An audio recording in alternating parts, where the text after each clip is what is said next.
बिस्मिल्लाहिर्रहमानिर्रहीम। अस्सलाम वालेकुम। आपकी स्क्रीन पर जो मनाजिर आ रहे हैं, रशिया ने बहुत बड़ा हमला इस वक्त नाकाम बना दिया है। ये 3 दहशतगर्द थे जिन्होंने रशिया के एक रीजन को उड़ाना था और वहां पर तकरीबन 30 लाख की पॉपुलेशन है।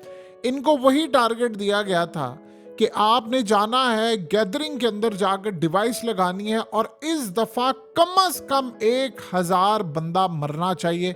और ये अब तक का सबसे बड़ा शायद रशिया की तारीख का हमला ये हो सकता था मॉडर्न हिस्ट्री के अंदर।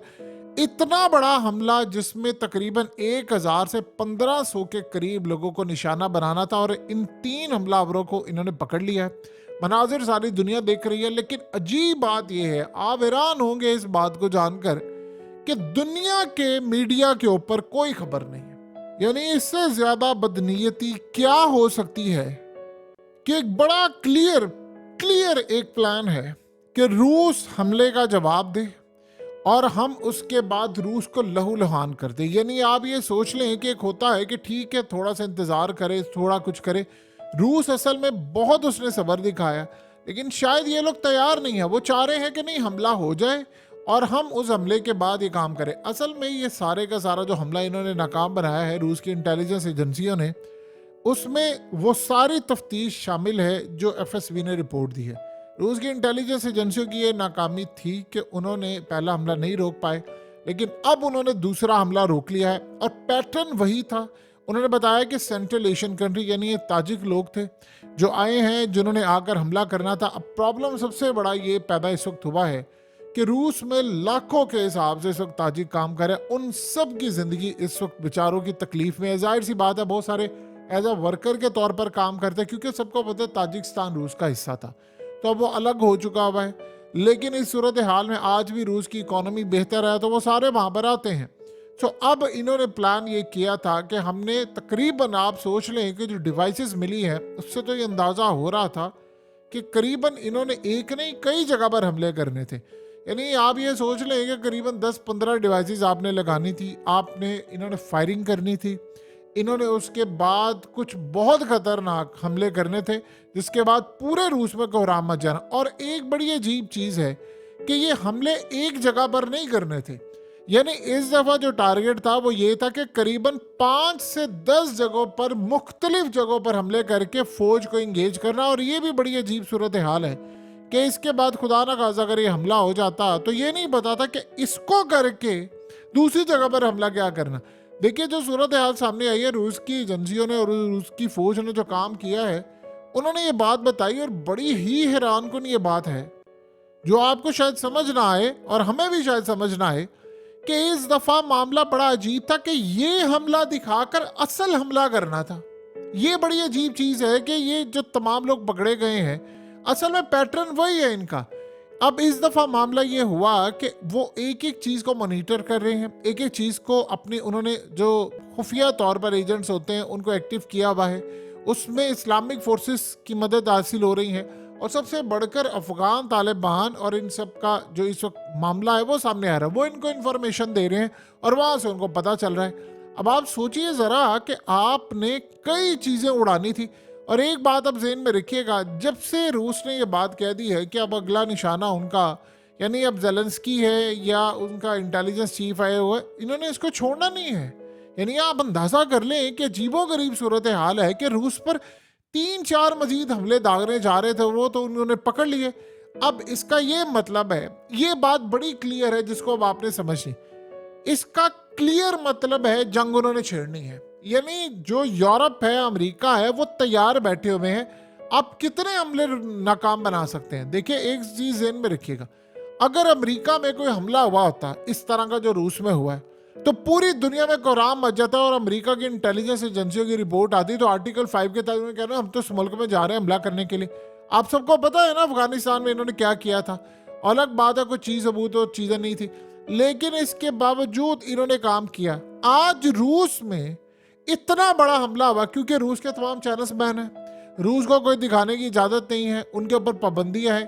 क्यों? क्योंकि वो उन्होंने अमेरिका को गले से पकड़ा हुआ है और दुनिया को पकड़ा हुआ है जो उनको तबाह करना चाहते थे। आप अंदाजा कर लें कि रूस पर एक साथ 4-5 हमले इकट्ठे होने वाले थे, उसको उन्होंने नाकाम बनाया है। अमेरिका का उसमें नाम आ रहा है, बर्तानिया का उसमें नाम आ रहा है, यूक्रेन का नाम आ रहा है और यूरोपियन कंट्रीज का नाम आ रहा है। लेकिन हो क्या रहा है, यानी ये ऐसी सूरत हाल है कि जिसका हम अंदाजा नहीं लगा सकते कि इतनी तबाहकुन सूरत हाल है कि इतना सब होने के बावजूद इंटरनेशनल मीडिया पर खबर तक नहीं है, इक्का दुक्का खबर के अलावा, क्योंकि रूस में ये काम हो रहा है, उनको कोई परवाह नहीं है। असल अब सूरत हाल ये है कि जो हंट होना शुरू हो गया है, यानी सही मायनों में वो होना शुरू हो गया जब से अफगान तालिबान की इंटेलिजेंस एजेंसियों की रिपोर्ट जा रही है उनको, उनकी मदद से ये सारे का सारा काम हो रहा है। अब सोचे जरा, रूस जैसे ही अपने बहरी बेड़े लेकर गया रेड सी के अंदर, तो अब ये हमला करने की तैयारी थी। और ये हमला करने से पहले, यानी ऐसा नहीं है कि उन्होंने हमला करते वक्त इनको पकड़ा, इन्होंने कुछ अरसे के बाद हमला करना था और इसका प्लान ये था कि उसके बाद मजीद यानी एक चीज़ इस्टेब्लिश की जाए कि इस वक्त रूस के अंदर दाइश का बहुत बड़ा यानी एक नेटवर्क है। असल में अमेरिका और इन ताकतों ने रूस को क्या पैगाम दिया, उनको पैगाम दिया है कि देखिए फौजी लड़ाई तो हम आपसे लड़ नहीं सकते, हाँ जो लड़ाई अब हम आपसे लड़ सकते हैं वो लड़ाई यही है कि हम आपको अंदर से लहू लुहान कर देंगे। यानी आप ये सोच लें कि इस वक्त ये जो हमला होता है तो रूस के अंदर इतना खौफ, जो पॉपुलैरिटी है 87% प्यूटिन की, उसको गिरा कर आगे लेकर गए। अब असल में जब इन्वेस्टिगेशन हुई तो इन लोगों ने जो बताया उसके बाद उन्होंने अभी तक कैमरास के थ्रू, डैशबोर्ड कैम्स के थ्रू, बॉर्डर्स के थ्रू और इवन के उन होटल्स के थ्रू ऐसा ऐसा डाटा उन्होंने इकट्ठा कर लिया। आप हैरान होंगे इस बात को जानकर, जिस चीज़ को डिस्कस नहीं किया जा रहा, इंटरनेट जो है वहाँ पर ये सारी डीलिंग हो रही है। यानी आप ये सोच लो उस वेब पर सारी डीलिंग हो रही है, वहाँ से सुपारी दी जा रही है, ऑर्डर्स दिए जा रहे हैं। यानी अजीबो गरीब इस दफ़ा मामला सामने आया है कि 8 हाथ आगे जाकर ये हमला हो रहा है। देखिए ये बात क्यों कही थी रूस ने, उन्होंने कहा कि हमने जिसने ऑर्डर दिया हमने उस तक पहुंच रहे हैं। हमला करने वाले जो हैं वो यानी मिसाल के तौर पर ऑर्डर जिन्होंने प्लेस किया, जिन्होंने जुबारी दी या जिन्होंने काम किया, उनसे आगे 8 जा रही हैं चीज़ें।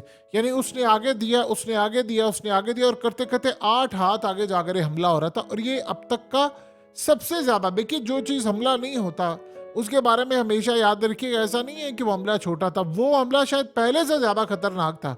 और वो असल में रूस को रोकना ये चाह रहे थे कि आ जाओ तुम हमला कर लो। ये असल में क्यों चाह रहे हैं, ये उसको उकसा रहे हैं कि तुम हमला कर दो हम पर और बदले में जो जवाब हम देंगे वो हमारे पास एक जवाब हो जाएगा और एक जवाब भी मिलेगा हमें कि हमने लड़ाई करनी है।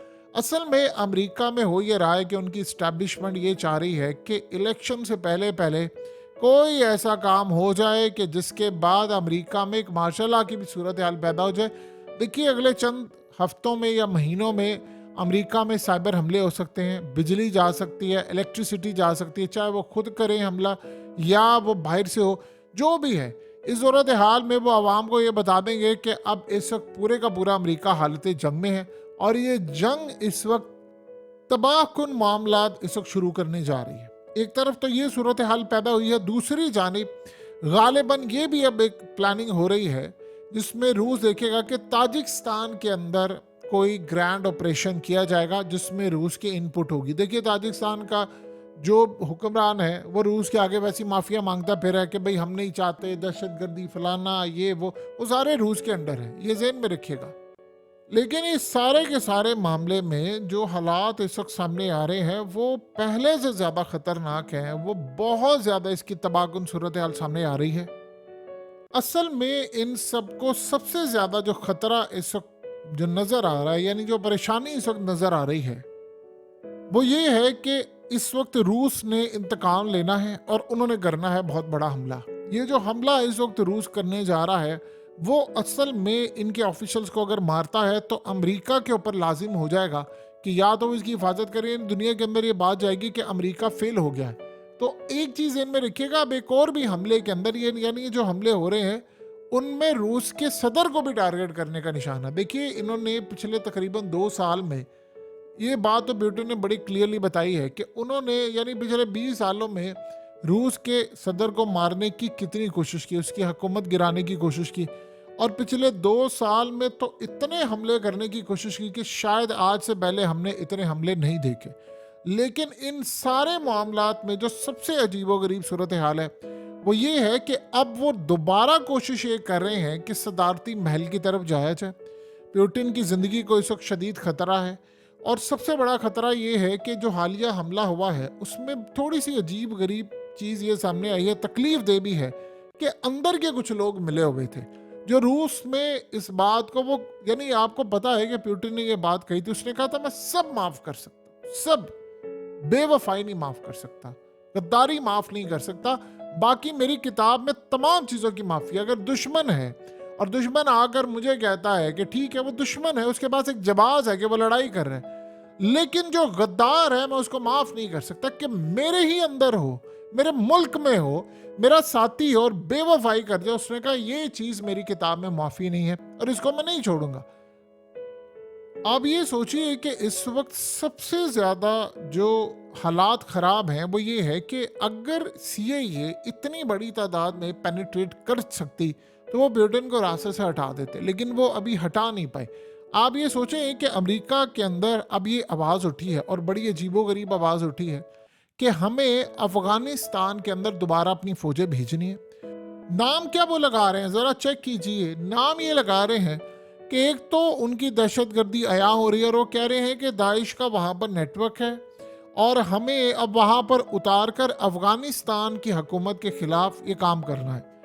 अब आप ये सोचें कि ये बात जब वो कह रहे हैं कि अमेरिका की फ़ौजें अफ़गानिस्तान में भेजनी है, तो शायद उनका दिल नहीं भरा मार खाकर।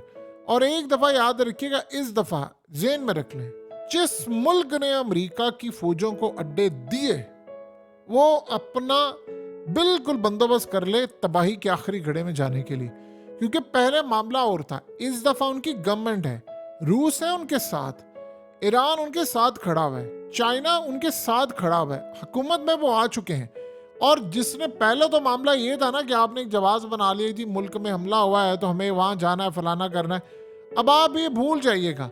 ऐसी सूरत हाल हुई तो नंबर 1 काम ये करेगा, अफगानिस्तान के लोग लड़ेंगे तो वो ठीक है, इस दफ़ा वो ये काम नहीं करने वाले कि जी वो फलाना। उन्होंने फौरी तौर पर चाइना को कहना है या रूस को कहना है हम आपको अड्डा दे रहे हैं, आप यहाँ पर आए और वे लड़ाई करें। और पहले भी उन्होंने जीता ना, इस दफ़ा जाहिर सी बात है वो रूस की फौजों को बुलाएंगे तो वो क्या कहेंगे, साथ मुआहदा होगा, और साथ कहेंगे कि ठीक है आप यहाँ पर आए और हमारे साथ लड़े मिलकर, डिफेंस हमें दे अपना। और इन केस अगर ये मामला हो गया और उसके बाद कल को उन्होंने उनकी मदद मांगी तो फिर अब असल में अफगानिस्तान से मदद जो जा रही है ताजिकिस्तान के हवाले से वो अमेरिका को खटका है। देखिए ये इस खटके की वजह से ही तो रूस ने अब वहाँ पर हमलावरों को पकड़ा है। तो सूरत हाल अमेरिका के लिए ख़राब से ख़राब तर होती जा रही है। एक दाइश को ही तो वो छोड़ कर गए थे, अगर फौजें उनकी इतनी तगड़ी होती, अब सोचिए ज़रा, फौजियों के खिलाफ उनकी लड़ाई हो रही है, यमनियों के खिलाफ लड़ाई हो रही है, तो क्या वो जीत गए हैं वहाँ पर? फौज का जब भी लड़ाई का मामला अमेरिका के सामने आएगा अमेरिका हार जाएगा।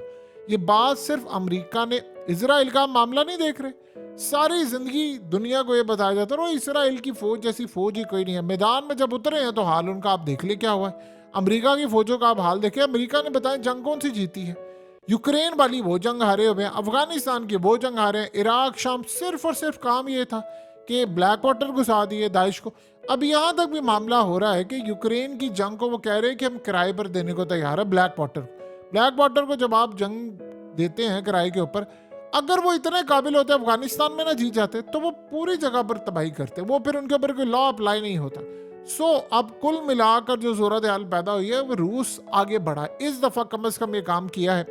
लेकिन याद रखिएगा अचानक से ही खबर आपको मिलेगी कि यूक्रेन में रूस ने बड़ा कारनामा अंजाम दिया है।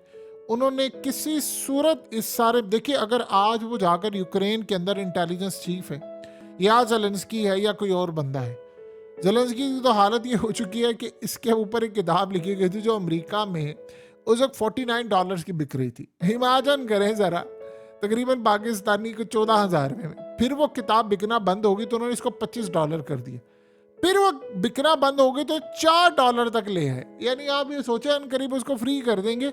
ये सूरत हाल इस वक्त हो गई है यूक्रेन की, ज़ेलेंस्की की।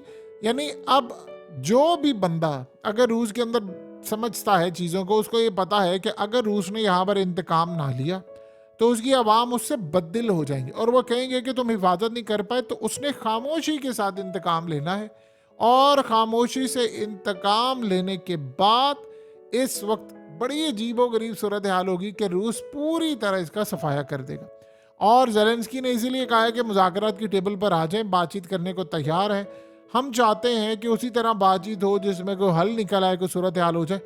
आपको हल वो निकाल कर देगा, पहले आपको हर सूरत तबाह करेगा, देन आपको हल निकाल कर देगा, और अब इंशाल्लाह उसने हमले भी नहीं होने देने। हकीकत टीवी साइंस एंड हेल्थ की इस वीडियो के नीचे कमेंट ज़रूर कीजिए, अपनी राय का इजहार ज़रूर करें, और इस वीडियो को हर जगह शेयर करते हुए चैनल को सब्सक्राइब ज़रूर करें।